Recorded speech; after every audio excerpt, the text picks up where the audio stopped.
A Bíblia é a arma do cristão. O cristão é um soldado do exército de Cristo e sua principal arma é a Bíblia. Se você, como um bom soldado de Cristo, desconhece seu valor ou ignora o seu uso legítimo ou porventura não sabe manusear as Escrituras, que tipo de soldado você será? A verdade é que não há livro mais perseguido pelos inimigos, nem livro mais torturado pelos amigos que a Bíblia, devido à ignorância da sadia regra de interpretação. Isto, irmão, não deve ser assim. Esta dádiva do céu não nos veio para que cada qual use a seu próprio gosto, mutilando-a, ou targiversando, ou até mesmo torcendo-a para a nossa própria perdição. Lembremos-nos de que as variadíssimas circunstâncias que concorreram para a produção do maravilhoso livro requerem do expositor que seu estudo seja demorado e sempre conforme a ciência, conforme os princípios da hermenêutica. No que tange aos seus escritores, nós temos que os santos homens de Deus, por exemplo, que falaram inspirados pelo Espírito Santo, achamos dentre eles pessoas de tão variadas categorias de educação, como sacerdotes iguais a Esdras, poetas como Salomão, profetas como Isaías, guerreiros como Davi, pastores, o qual Amós, estadistas como Daniel, sábios como Moisés e Paulo, e pescadores, homens sem letras, como Pedro e João. Destes, uns formularam leis, como Moisés, outros escreveram histórias, como Josué. Este escreve salmo, como Davi, aquele provérbio, como Salomão, uma profecia, como Jeremias, outros fazem biografias, como os evangelistas, e outros cartas, como os apóstolos. No que tange ao tempo, nós entendemos o seguinte: Moisés viveu 400 anos antes do cerco de Troia e 300 anos antes de aparecerem os mais antigos sábios da Grécia e da Ásia, como Tales de Mileto, Pitágora e Confúcio, vivendo João, o último escritor da Bíblia, uns 1500 anos depois de Moisés.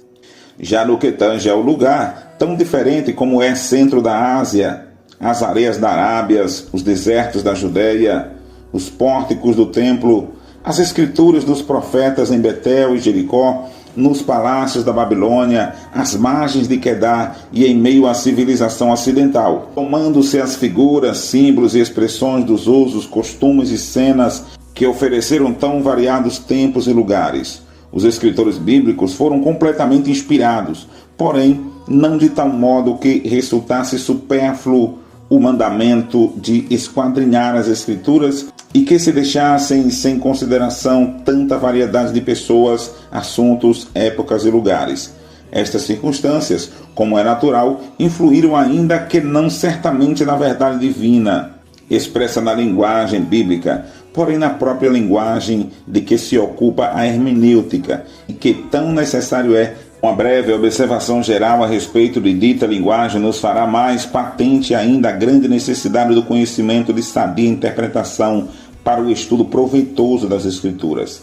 Certos doutos, por exemplo, que têm vivido sempre incomunicados com a respeito à linguagem da Bíblia, acham tal linguagem chocante ou incompatível com o seu ideal imaginário de revelação divina. Tudo isso pela superabundância de todo o gênero de palavras e expressões, figuras e símbolos, que geralmente ocorreram nas Escrituras.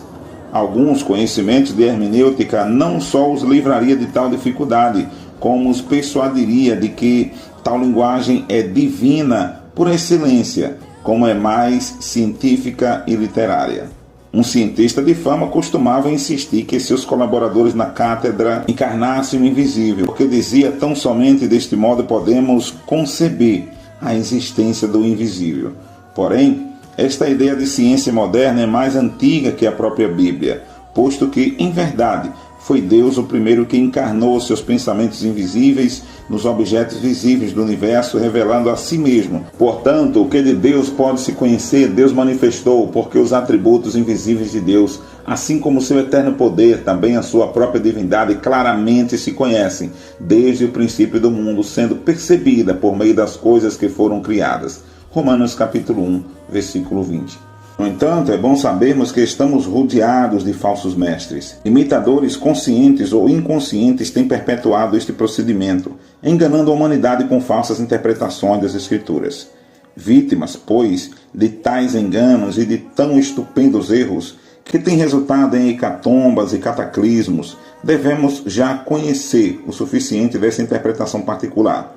E a ninguém deve parecer estranho que insistamos em que a primeira e fundamental regra da interpretação bíblica deve ser a já indicada, ou seja, as Escrituras explicada pela própria Escritura.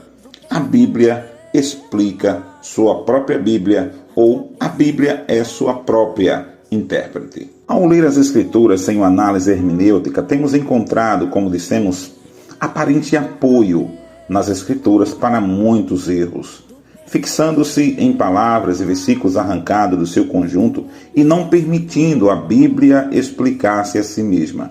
Os judeus, por exemplo, encontraram aparente apoio para rejeitarem a Jesus como Cristo. Procedendo do mesmo modo, os papistas encontraram aparente apoio nas Escrituras para o erro da matança, o qual chamou de Santa Inquisição.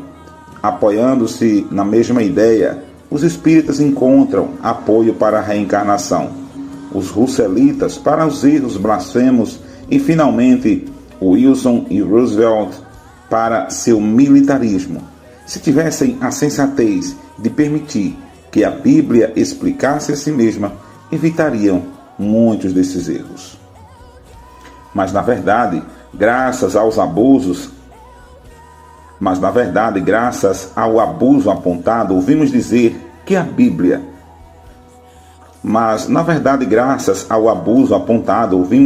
Que com a Bíblia se prova o que se quer.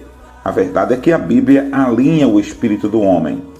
E com a Bíblia provamos uma coisa: a verdade de Deus continua sendo imutável, e seja Deus verdadeiro e todo homem mentiroso. E, enfim, a verdade é que a má vontade, a incredulidade, a preguiça em estudar, o apego a ideias falsas e mundanas e a ignorância de toda a regra de interpretação provará o que se queira com a Bíblia. Porém, jamais provará a Bíblia o que os homens tão mal dispostos querem. O discípulo humilde e douto na palavra sabe que a lei do Senhor é perfeita e que não há erro na palavra de Deus. Mas no homem, ele sabe que não se tira, nem se põe, ou se acrescenta, ou se suprime impunemente a palavra segundo o estilo satânico. Porquanto Deus, mediante seu servo, lhe fez constar: se alguém lhes fizer qualquer acréscimo, Deus lhes acrescentará os flagelos escritos neste livro. E se alguém tirar qualquer coisa da palavra deste livro da profecia, Deus tirará sua parte da árvore da vida. Não, certamente a revelação divina, qual lei perfeita é, inspirada por Deus e útil para o ensino, para a repreensão, para a correção, para a educação na justiça, a fim de que o homem de Deus seja perfeito e perfeitamente habilitado para toda boa obra. Tal revelação, dissemos, não se presta impunentemente tal abuso. Tanto a interpretação papal, que concede ao Papa uma autoridade maior do que as Escrituras, tanto a interpretação individual do protestantismo, que concede ao intérprete uma autoridade maior do que as Escrituras, merece uma sanção. Na verdade, a palavra de Deus, ela é soberana, ela interpreta a si mesmo, e ainda diz: nenhuma profecia da Escritura provém de particular enunciação, disse Pedro. E Jesus nos exorta a examinar as Escrituras para achar a verdade e não interpretar as Escrituras a bel prazer para esclarecer uma verdade aparente da qual nós estamos mergulhados nesse engano.